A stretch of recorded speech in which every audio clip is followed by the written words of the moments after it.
Hi there, I'm Birgit O'Connor and welcome to my studio. For today's lesson, we'll be painting a little sheep. Now you can go ahead and keep it as simple or make it as complicated as you like, or if you have your own favorite sheep that has certain colors, feel free to add them. If you'd like a reference photo and the line drawing, you'll find a link to that in the description below. And the techniques that we're going to be working on are creating some shadows and doing a little negative painting in the background so we don't have to outline our sheep or draw it in. So I think you're going to learn a lot with this. So let's get started and have some fun. Here we can actually do this fairly quickly, I think. And I don't necessarily want to capture all the grass in the background, and that's not really my focus. She's my focus. And I'm assuming it's the she. So we have a big leaf here. I'm going to eliminate that leaf. And I'm thinking, do I need to mix new color or can I work with my mud? I can easily work with my mud. This has a combination of French ultramarine blue, a little burnt sienna, a little red, a little yellow in there. I'll just get it wet. Now I don't want her to be like in the picture, she looks more brown. So you can decide you want it to be this color or what strikes your fancy.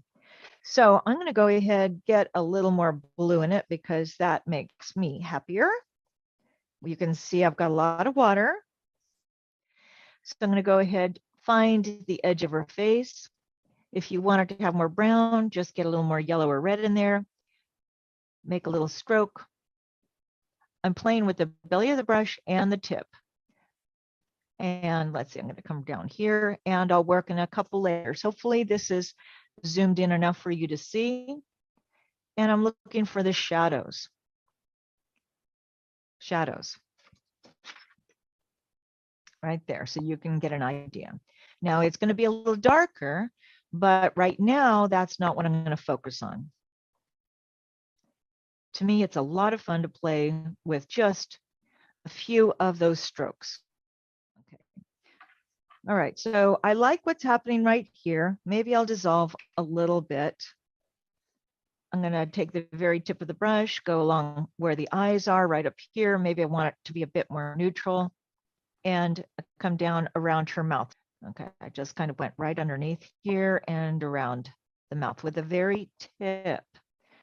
Okay, then up here. Now, as I get into the face, this brush feels a little bulky. I have my paper at a slight angle so I can encourage a few little blooms down here. And then I'll go around her forehead, just like that. I'm going to have to wait for everything to dry before I get her eyes in, because otherwise it's going to bleed. And I'll just maybe soften a few of those edges and bring it up right up here around the side of her nose. That's a little too blue. It doesn't matter. And let's get down on the side here. I have a little chunk of color there, so I'm going to try to get rid of that. And then I can't get her nose in really, because like this, all these features, if I put it in now, it's all going to bleed. So I can just add maybe a tiny, tiny bit of color there, bring it down. And let's think about the inside of her ears. I'm going to let the very tip of the brush touch that. And I need to go darker, but I can't do it now. I'd like to get a bit more color in there. Let's add a stroke and a stroke. Okay, so we've got a lot of white space right in there. I can go ahead and add some color, but right now it would be a better idea for me to hold off and let this dry.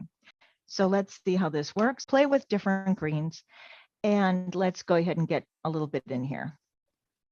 I'm going to go underneath her tummy, but I don't necessarily want to touch the tummy, otherwise it's going to bleed. I mean, I can, but I would like to avoid that if I can. And then maybe a few little strokes. So I'm changing how I hold the brush. Okay, this would be just like our little lamb and our little goose, all of that. But this does not need to be perfect. You can take your time when you're doing this. All right, I like those strokes. And let's try to get her neck in here. Get a few little I'm changing the angle. So I'm going to go up like that. And I don't want that to distract from my sheep, so I might touch a few spots.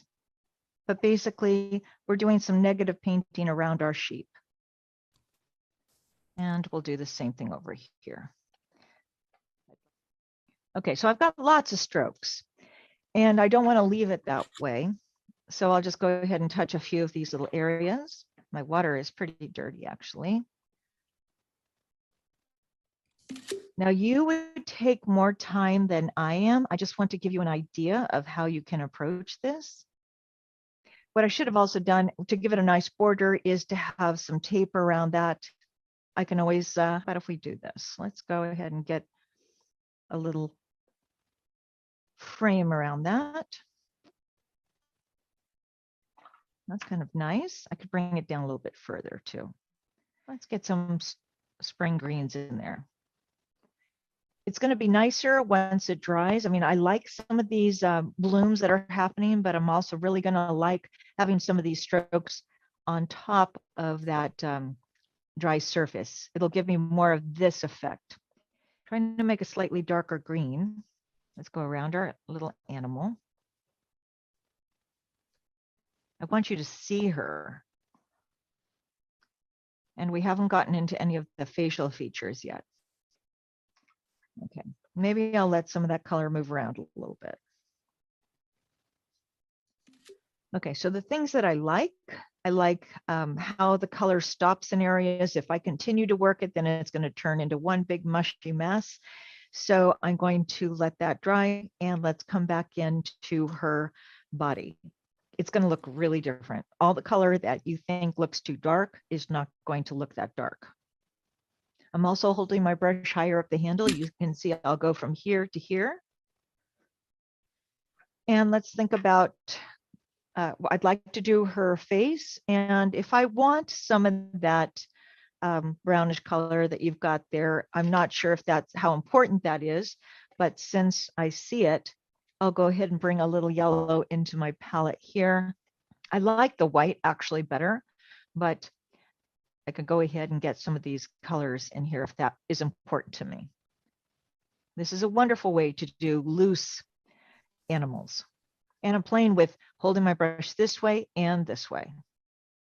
Now I like how light it is. I still need to get a few of those details in. I would need to dry it. Now it's still a little damp, but I should be able to get away with some of those details in the face. A little burnt sienna, a little French ultramarine blue, so it's not, I would not use black, otherwise we're looking at little holes. And for her eyes, let's see. I just want to, even though that's going to, see, it's not really black, but it's dark. Then I'll add another one over here. Try to get rid of some of that extra water there and get her nose in.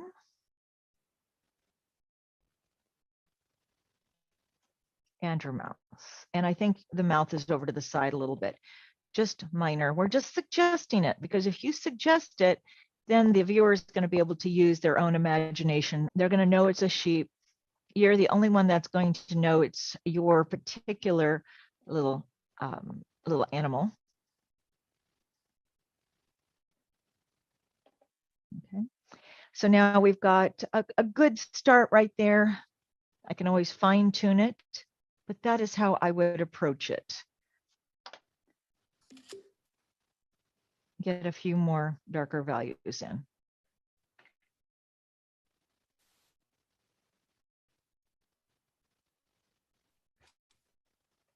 Okay, so I just wanted you to see how I would consider approaching this. And also step away to see if you like what you've done. And I just personally like the looser style. I want the head to stand out, so maybe you're going to take more time. Yeah, we give her a little crown and go around it. Now, by adding this blue in there, I would have to go ahead and add that into other areas too. But hopefully that gives you an idea. Now, I think that would be fun to do, actually, and I hope that some of you decide to do it. It's just an exercise. We don't need a masterpiece, just practice. And I'll get a little more color down here.